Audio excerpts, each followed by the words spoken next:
reform is necessary. Dignitaries, it is a great pleasure for me to be able to introduce this afternoon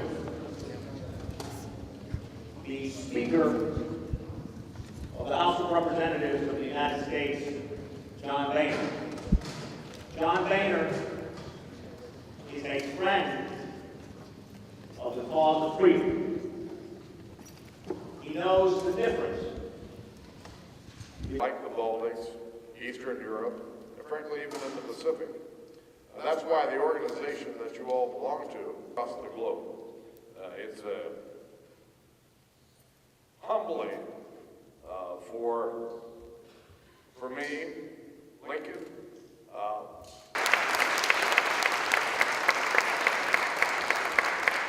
international level, and the parliamentary forum can do to have, who can convey our message to him, that the parliamentary forum without the U.S. Congress would remain and there how we would like to reinforce our presence and be more successful in the future. But in other places, and he is the president of the Parliamentary Forum for Democracy, so please, Manoli. We have here people from our works, not only release of SOG and Democratic Progress in Burma, is not continuing. As a Democratic Assembly say that we are all still protesting when the Nobel Prize winner Liu Xiaobo in China, and he should be released. It's our call today that Liu Xiaobo should be with the European Union. And now you will say, Emmanuel, you're too European. No, the neighborhoods, Lithuania is sharing the European Union, and glad to say that we are trying to. Парламентари dalyvaudami tokių tarptautinių ir tarpparlamentinių organizacijų veikloje engaged in the activities of interparliamentary organizations. Su visiškai kita religija. While peace has prevailed in Europe for almost 70 years, and much-agreed countries are underpinned by law and usual, just other regions, unfortunately, still face it. Mūsų kaiminystėje ir pasaulyje tuo daugiau stabilumo ir gerovės natūralus, nulemtas mūsų stipraus intereso. Matyti kaiminystėje savo. That is a voting process, and parliamentary still uses the chamber. They also tested us, and they will continue to test us. And then there are the challenges to ¿Cómo te va? Primera vez que lo veíamos, un feeling fiscal. It's rampant in Russia suffers grave threats of violence against them, so there's not much openness, no real. Member of Parliament for Canada, and he's a member of the Governing Council of Parliamentary Forum for Democracy. The format. Honorable speakers, members of parliament, distinguished ambassadors, ladies and gentlemen, let me start by thanking you for your kind invitation to participate in the Parliamentary Forum for Democracy. I am delighted to be here with you in Washington, D.C. Day of Democracy. I would like to thank personally my friend Yebrez for his invitation, and I would like also to thank him for tremendous efforts into develop democracy in the world. In Morocco, we celebrated also this day, just prior to my departure, with the participation of the President of IPU, International Parliamentary Union, Parliament of Chai, and several political youth organizations, as well as political groups of the Moroccan Parliament. The venue of this forum in Washington, D.C. allows me to recall a long history that Morocco in 1777 recognized the independence of the young American state at the time. The Treaty of Peace and Friendship between the two countries that was ratified in a long relationship. The historical deepness of these bilateral relations has led, more than 2 centuries later, today, to new milestones such as the Free Trade Agreement in 2004, or more recently, the strategic partnership between the two countries established in September 2012, and which attests to common. I am also very pleased to take part in this forum because my being here today is, in my view, the acknowledgement of Morocco's efforts to promote democracy fundamental freedoms, human rights, values that we share and that we defend together. Ladies and gentlemen, the Arab and Muslim world is facing deep transformations in the aftermath of protests, democracy, and social justice. In this context, Morocco is writing a new page of its history, but in a way that is different from other 1956 and opted in 1958 for political pluralism, while other countries have preferred the one-party system.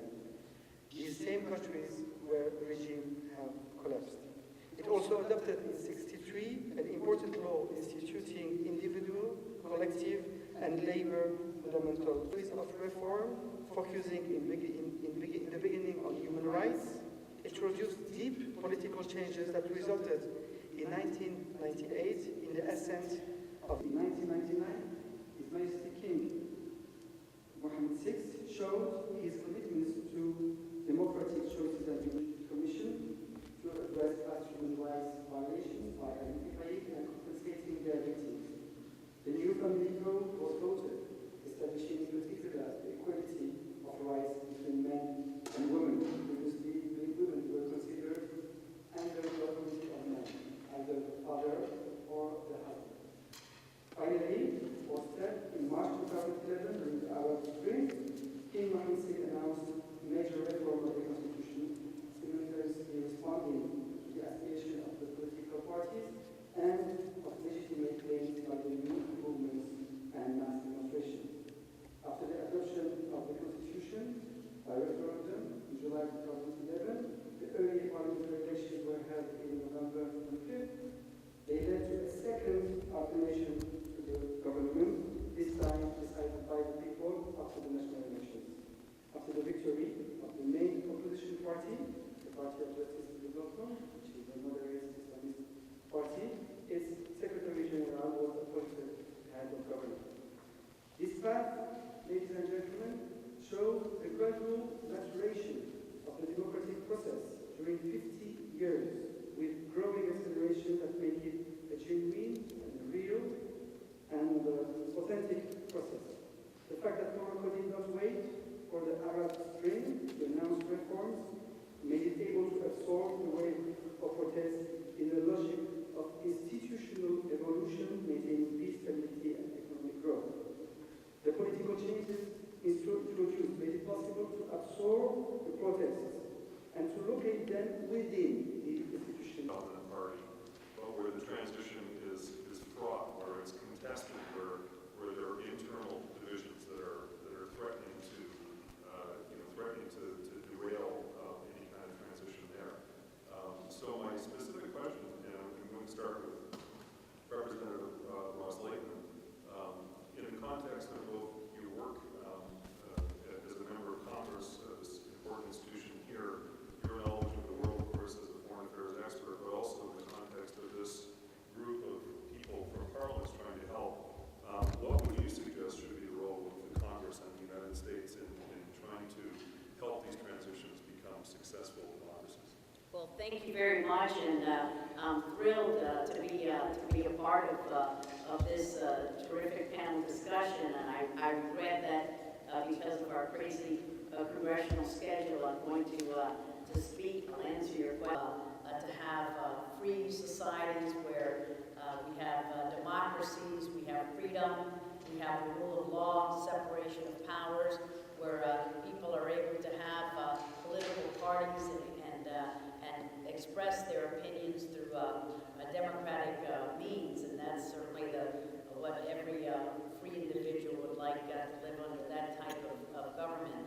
And I'm proud to highlight two individuals who currently are living under the opposite of what I just described. They live under the totalitarian rule in the Castro regime, and I'd like to see, because of the closed society in Cuba, because of the tight control that they have. A very interesting question you posed: what can we do to help? So as members of Congress, as parliamentarians, we've got to commit to doing more. So I'm wondering, Yerji, if you can talk a little bit about what the role of Europe. Yes, thank you, Thank you very much for the kind invitation and for, as usual, extremely valid questions. First of all, let me express how happy am I here being in a hometown of the National Endowment for Democracy, whose name and idea inspired Europeans to create last year a European Endowment for Democracy. April or March is better. March is better. Yes. But end of the March. Very You got all world will be there. We try to adopt Ukrainians side of Union, but from other side is Europe. The International Day of Democracy, which is yesterday, the Parliamentary Forum for Democracy organized a conference, Well, and we appreciate that. We have a very long relationship with Morocco for the United States, and I think it's one of the longest, for the U.S. in terms of the establishment of this country.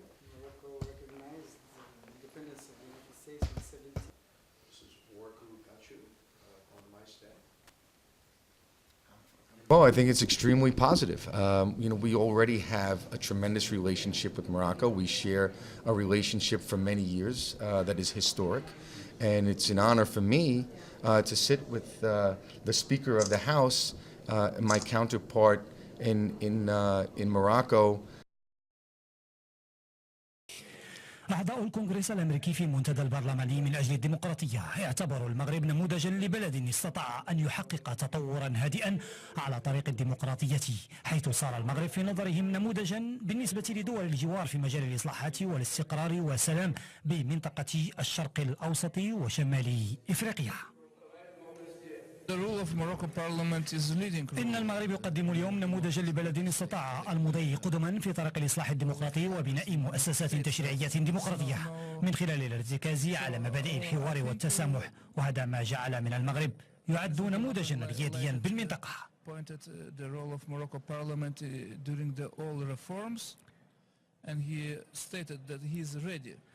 وحول دينامية الإصلاحات أكد رئيس البرلمان كريم غلاب أمام أعضاء الكونغرس خيار المغرب الاستراتيجي بقيادة جلالة الملك في بناء مغرب جديد بإصلاحات سياسية، كما قدم أرضية حول مشروع الحكم الذاتي الذي اقترحه المغرب.